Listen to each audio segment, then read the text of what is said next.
Hi all, അസ്സലാമു അലൈക്കും. Welcome back to Silnas kitchen. ഇന്നത്തെ റെസിപ്പി നല്ല വെറൈറ്റി ടേസ്റ്റി ആയിട്ടുള്ള ഒരു അടിപൊളി പൊറോട്ടയുടെ റെസിപ്പിയാണ്.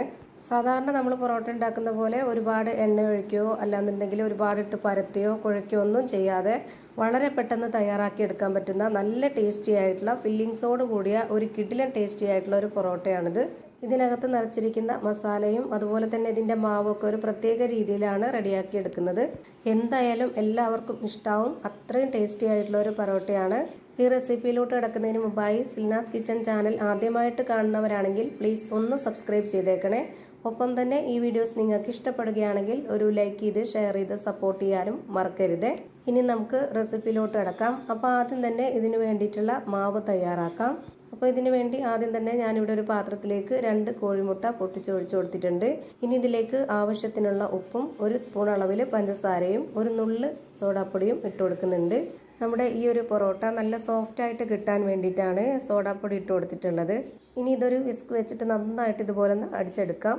ഇപ്പോൾ ഇതാ നല്ലപോലെ അടിച്ച് പതപ്പിച്ചെടുത്തിട്ടുണ്ട്. ഇനി നമുക്കിതിലേക്ക് കുറച്ച് കറിവേപ്പിലയും കുറച്ച് മല്ലിയിലയും കട്ട് ചെയ്തത് ഇട്ട് കൊടുക്കാം. ഈ ഒരു കറിവേപ്പിലയുടെയും മല്ലിയിലയുടെയും ഫ്ലേവർ ഇഷ്ടമല്ലാത്തവർക്ക് അത് സ്കിപ്പ് ചെയ്തിട്ട് ചെയ്തെടുക്കാവുന്നതാണ്. പക്ഷേ നമ്മുടെ ഈ മാവിന്റെ പ്രത്യേകത എന്ന് പറയുന്നത് ഈ ഒരു മല്ലിയിലയും കറിവേപ്പിലയും കൂടെ ഇട്ടിട്ട് തയ്യാറാക്കി എടുക്കുന്ന ഈ മാവിൽ ഫില്ലിങ്സ് ഒക്കെ വരുമ്പോൾ ഒരു പ്രത്യേക ടേസ്റ്റ് ആണ്. അതിനു വേണ്ടിയിട്ടാണ് ഇങ്ങനെ തയ്യാറാക്കി എടുക്കുന്നത്. ഇനി നമുക്കിതിലേക്ക് ഇട്ട് കൊടുക്കേണ്ടത് മൈദയാണ്. 250 ml കപ്പിന്റെ അളവിൽ 2 കപ്പ് നിറയെ മൈദ മാവ് ഇട്ട് കൊടുക്കുന്നുണ്ട്. ഇനി ഞാൻ ഇതുപോലെ 1 സ്പൂൺ അളവിൽ 1 സ്പൂൺ സൺഫ്ലവർ ഓയിലാണ് ഒഴിച്ചു കൊടുക്കുന്നത്. സാധാ സ്പൂൺ ആണെന്നുണ്ടെങ്കിൽ ഈ ഒരു സ്പൂണിന്റെ അളവിൽ 2 ടേബിൾ സ്പൂൺ ഒഴിച്ചു കൊടുത്താൽ മതി. ഇനിയിപ്പോൾ സൺഫ്ലവർ ഓയിൽ ഇല്ലാന്നുണ്ടെങ്കിൽ മണമില്ലാത്ത ഏത് ഓയിലായിരുന്നാലും കുഴപ്പമൊന്നുമില്ല. ഇനി ഈ ഒരു മുട്ടയുടെ നനവ് കൊണ്ട് നമുക്ക് ആദ്യം ഒന്ന് കുഴച്ചിട്ടെടുക്കാം. എന്നിട്ട് പോരാന്നുണ്ടെങ്കിൽ മാത്രം വെള്ളം ഒഴിച്ചു കൊടുക്കാം. ഇപ്പോൾ ഇതിൽ വെള്ളം പോരാതെ വന്നിട്ടുണ്ട്. ഞാനിപ്പോൾ ഇതിലേക്ക് 250 ml കപ്പിന്റെ അളവിൽ 1/2 കപ്പ് വെള്ളം എടുത്തിട്ട് അതിന്റെ പകുതിയാണ് ആദ്യം ഒഴിച്ചു കൊടുത്തിട്ടുള്ളത്. ഇനി നല്ല പോലെ ഒന്ന് കുഴച്ചെടുത്തതിന് ശേഷം പോരാന്നുണ്ടെങ്കിൽ കുറച്ചും കൂടെ ഒഴിച്ചു കൊടുക്കണം. അപ്പോൾ ആ ഒരു കപ്പിൽ 1/2 കപ്പ് വെള്ളം എടുത്തതിൽ അതിന്റെ 1/4 ഭാഗം ഒഴിച്ചു കൊടുത്തിട്ടുണ്ട്. ഇപ്പോൾ തന്നെ നമ്മുടെ മാവ് നല്ലപോലെ സെറ്റായി വന്നിട്ടുണ്ട്. സാധാ പൊറോട്ടയുടെ അത്രയും കുഴച്ചെടുക്കേണ്ടി വരുന്നില്ല. ഇതുപോലെ കയ്യിൽ നന്നായിട്ട് ഒട്ടിപ്പിടിക്കുന്ന ആ ഒരു പരുവം വരുമ്പോൾ നമുക്കിതിലേക്ക് കുറച്ച് ഓയിൽ കൂടെ ഒഴിച്ചു കൊടുക്കണം. ഇനി ഈ മാവിൽ ഈ ഓയിലൊന്ന് സെറ്റാവുന്നവരെ മാത്രം ഒന്ന് കുഴച്ചിട്ടെടുക്കാം. ഒരു 30 സെക്കൻഡ് മാത്രം ഇതൊന്ന് കുഴച്ചിട്ടെടുക്കാം. ഇനി ഇതൊരു 10 മിനിറ്റ് നേരത്തേക്ക് റെസ്റ്റ് ചെയ്യാനായിട്ട് മാറ്റി വെക്കുന്നുണ്ട്. ആ ഒരു സമയം കൊണ്ട് നമുക്കിതിലേക്കുള്ള കൂട്ട് തയ്യാറാക്കാം. അതിനായി ഞാനിവിടെ ഒരു 4 ഉരുളക്കിഴങ്ങ് കുക്കറിലിട്ട് വേവിച്ചെടുത്തിട്ടുണ്ട്. എന്നിട്ട് ഇതിന്റെ തൊലിയെല്ലാം കളഞ്ഞെടുത്തതിന് ശേഷം ഇതുപോലെ നന്നായിട്ടൊന്ന് ഉടച്ചെടുക്കാം. ഈ ഒരു പൊറോട്ടയ്ക്ക് വേണ്ടിയുള്ള മസാലക്കൂട്ട് തയ്യാറാക്കാൻ ഇതുപോലെ കിഴങ്ങ് ഉടച്ചെടുത്തു കഴിഞ്ഞാൽ ഒരു പ്രത്യേക ടേസ്റ്റാണ്. ഇനി നമുക്കിതെങ്ങനെയാണ് തയ്യാറാക്കുന്നതെന്ന് നോക്കാം. അതിനായി ആദ്യം തന്നെ സ്റ്റവിലേക്ക് ഒരു പാൻ വെച്ച് കൊടുത്തിട്ടുണ്ട്. ഫ്ലെയിം ഓൺ ആക്കിയതിന് ശേഷം കുറച്ച് ഓയിൽ ഒഴിച്ചു കൊടുത്തിട്ടുണ്ട്. എന്നിട്ട് അതൊന്ന് ചൂടായി വന്നപ്പോൾ അതിലേക്ക് ഒരു 2 സബോള ചെറുതായിട്ട് കട്ട് ചെയ്തിട്ടുള്ളതാണ് ഇട്ട് കൊടുത്തിട്ടുള്ളത്. ഇനി ഇതിലേക്കൊരു 4 അല്ലി വെളുത്തുള്ളിയും ഒരു ചെറിയ കഷ്ണം ഇഞ്ചിയും ഇതുപോലെ കട്ട് ചെയ്തിട്ട് ഇട്ട് കൊടുത്തിട്ടുണ്ട്. ഇനി ഇത് ചതച്ചെടുത്തിട്ടുള്ളതാണ് എങ്കിൽ അത് ഇട്ട് കൊടുക്കാം, കുഴപ്പമൊന്നുമില്ല. പിന്നെ ഇതിലേക്ക് 2 പച്ചമുളക് കട്ട് ചെയ്തതും കുറച്ച് കറിവേപ്പിലയും മല്ലിയിലയും കട്ട് ചെയ്തതും കൂടി ഇട്ട് കൊടുത്തിട്ട് ഇതുപോലെ നന്നായിട്ടൊന്ന് ഇളക്കിയെടുക്കുന്നുണ്ട്. ഇനി ഇതൊന്ന് അടച്ചു വെച്ച് വേവിച്ചെടുക്കാം. ഇത് നന്നായിട്ട് വെന്ത് കുഴഞ്ഞു വരണം. ഒരു 5 മിനിറ്റിന് ശേഷം ഇതൊന്ന് തുറന്നു നോക്കുമ്പോഴേക്ക് ഇതുപോലെ നന്നായിട്ട് വെന്ത് കുഴഞ്ഞു കിട്ടിയിട്ടുണ്ടാവും. ഇനി നമുക്ക് ഇതിലേക്ക് നേരത്തെ ഉടച്ച് മാറ്റി വെച്ചിരുന്ന ആ ഒരു ഉരുളക്കിഴങ്ങ് ഇട്ട് കൊടുക്കാം. ഉടച്ചു വെച്ചിരുന്ന ആ ഒരു ഉരുളക്കിഴങ്ങ് ചൂടാറിയപ്പോൾ കട്ടയായിട്ടുണ്ട്. അത് കുഴപ്പമില്ല, നമ്മൾ സ്പാച്ച് കൊണ്ട് ചെറുതായിട്ട് ഇതുപോലെ ഒന്ന് ഇളക്കിയിട്ട് കൊടുത്താൽ മതി. ഇതുപോലെ ഒന്ന് ഇളക്കിയിട്ട് കൊടുത്തതിന് ശേഷം ഞാൻ ഇതിലേക്ക് കുറച്ച് വെള്ളം ഒഴിച്ചു കൊടുക്കുന്നുണ്ട്. അതായത് ഒരു 1/2 ഗ്ലാസ് വെള്ളം ഒഴിച്ചു കൊടുക്കാം. ഇനി ഓരോരുത്തർക്കും ഇഷ്ടമുള്ള രീതിയിൽ ആ ഒരു ടേസ്റ്റിനനുസരിച്ച് മസാലപ്പൊടികൾ കൂട്ടിയും കുറച്ചൊക്കെ ഇട്ട് കൊടുക്കാവുന്നതാണ്. ഞാനിപ്പോൾ ഇവിടെ 1 സ്പൂൺ അളവിൽ കുരുമുളക് പൊടി, ഒരു 1/4 സ്പൂൺ അളവിൽ മഞ്ഞൾപ്പൊടി, ഒരു 1/2 സ്പൂൺ അളവിൽ പെരിഞ്ജീരകപ്പൊടി, 1 നുള്ള് ഗരം മസാലപ്പൊടി, ആവശ്യത്തിനുള്ള ഉപ്പ്, പിന്നെ ഇതിലേക്ക് 1/2 സ്പൂൺ അളവിൽ മുളക് പൊടിയും കൂടെ ഇട്ട് കൊടുത്തിട്ട് ഇത് നന്നായിട്ടൊന്ന് ഇളക്കി കൊടുക്കുന്നുണ്ട്. ഈ പൊടികളുടെയൊക്കെ പച്ചമണം മാറുന്നവരേക്കും ഈ കിഴങ്ങിൽ ഈ ഒരു പൊടികളൊക്കെ പിടിക്കുന്നവരേക്കും നമുക്ക് ഇതൊന്ന് അടച്ചു വെച്ച് വേവിക്കേണ്ടതാണ്. അപ്പോൾ ഇതിൽ കുറച്ചുകൂടി വെള്ളം ഒഴിച്ചു കൊടുക്കണം. വെന്ത് വരുമ്പോൾ ഈ പരുവത്തിലിരിക്കണം. അപ്പോൾ അതിനു വേണ്ടി ഒരു 1/2 ഗ്ലാസ് വെള്ളവും കൂടെ ഒഴിച്ചു കൊടുത്തിട്ട് നമുക്കിതൊന്ന് അടച്ചു വെച്ച് വേവിച്ചെടുക്കാം. ഇനി ഒരുപാട് സമയത്ത് വേവിക്കേണ്ട ആവശ്യമില്ല, ഒരു 2 മിനിറ്റ് മതിയാവും. അപ്പോഴേക്ക് നമ്മുടെ ഈ മസാല ഇതാ കറക്റ്റ് പരുവത്തിന് വെന്ത് കിട്ടിയിട്ടുണ്ട്. ഇനി നമുക്കിതിൻ്റെ ഫ്ലെയിം ഓഫ് ചെയ്തതിന് ശേഷം ഇതൊന്ന് മാറ്റി വെച്ചേക്കാം. അടുത്തതായിട്ട് നമ്മൾ റെസ്റ്റ് ചെയ്യാനായിട്ട് നേരത്തെ കുഴച്ച് മാറ്റി വെച്ചിരുന്ന ആ ഒരു മാവ് എടുത്തിട്ട് ഒരു കൗണ്ടർ ടോപ്പിലേക്ക് ഇതുപോലെ കുറച്ച് മൈദപ്പൊടി ഇട്ട് കൊടുത്തിട്ട് കൈകൊണ്ട് ഇതൊന്ന് ഒതുക്കിയെടുത്തതിന് ശേഷം ഇതുപോലെ ഈ പൊടിയിലേക്കൊന്ന് വെച്ച് കൊടുക്കാം. ഇനി നമുക്കിത് 4ആയിട്ടൊന്ന് കട്ട് ചെയ്തെടുക്കണം. കുറച്ച് ചെറുതാക്കി എടുക്കണമെന്നുണ്ടെങ്കിൽ ഒരു 6 പീസൊക്കെ ആക്കി എടുക്കാവുന്നതാണ്. ഞാനിപ്പോൾ ഈ കുറച്ച് വലുപ്പത്തിലാണ് തയ്യാറാക്കി എടുക്കുന്നത്. അതുകൊണ്ട് തന്നെ 4 പീസാക്കിയിട്ടാണ് എടുത്തിട്ടുള്ളത്. കട്ട് ചെയ്തെടുത്ത മാവെല്ലാം ഇതുപോലെ പൊടി തട്ടിയെടുത്തിട്ട് ബോൾസ് ആക്കി എടുക്കുന്നുണ്ട്.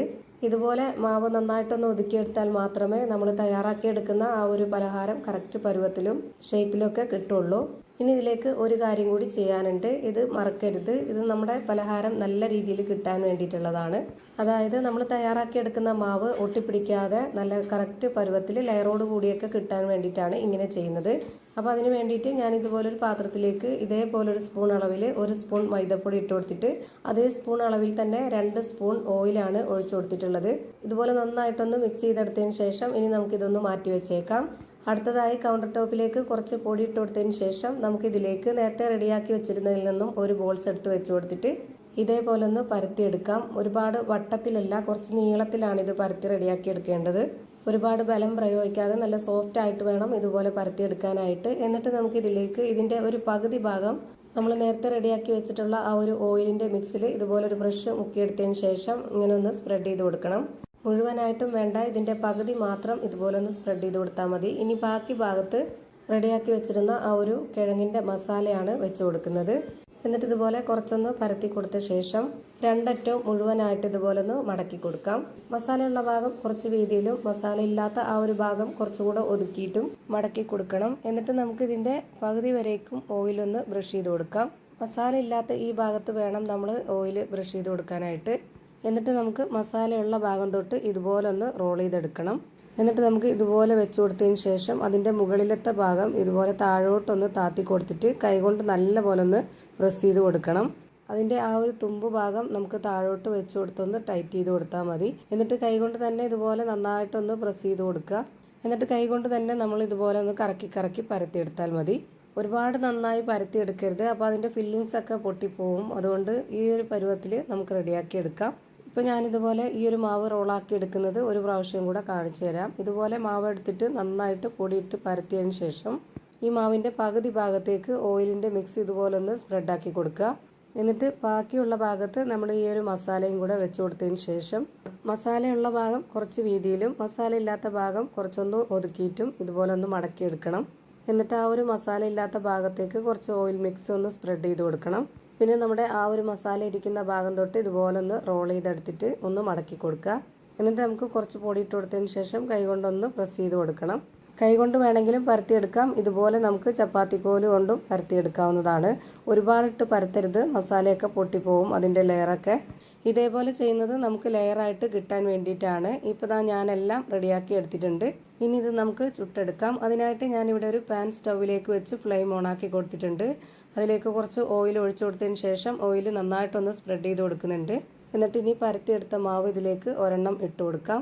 മാവ് ഇട്ട് കൊടുത്തതിന് ശേഷം ലോ ടു മീഡിയം ഫ്ലെയിമിൻ്റെ ഇടയ്ക്കുള്ള ഫ്ലെയിമിൽ വെച്ച് കൊടുത്തിട്ട് വേണം ഇത് വേവിച്ചെടുക്കാനായിട്ട്. ഒരുപാട് ഫ്ലെയിം കൂട്ടി വെച്ച് കൊടുക്കരുത്, നന്നായിട്ട് വെന്ത് കിട്ടാനുണ്ട്. അപ്പോൾ അതുകൊണ്ട് ആ ഒരു ഫ്ലെയിമിൽ ഇട്ടിട്ട് നമ്മൾ എത്ര സമയമാണോ വേവിച്ചെടുക്കാൻ വേണ്ടി ഇരിക്കുന്നത് ആ ഒരു സമയം വരേക്കും അതേ ഫ്ലെയിമിൽ തന്നെ ഇട്ട് വേവിച്ചെടുക്കുക.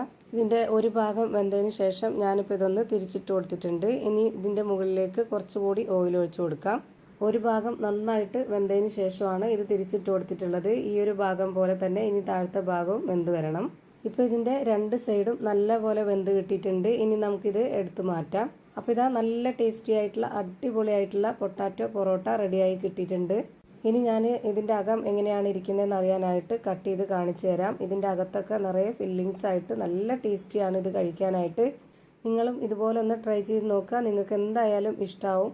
അപ്പോൾ ഇത്രയേ ഉള്ളൂ ഇന്നത്തെ വീഡിയോ ഇഷ്ടമായാൽ ലൈക്ക് ചെയ്യാനും കമൻറ്റ് ചെയ്യാനും ഷെയർ ചെയ്യാനും മറക്കരുത്.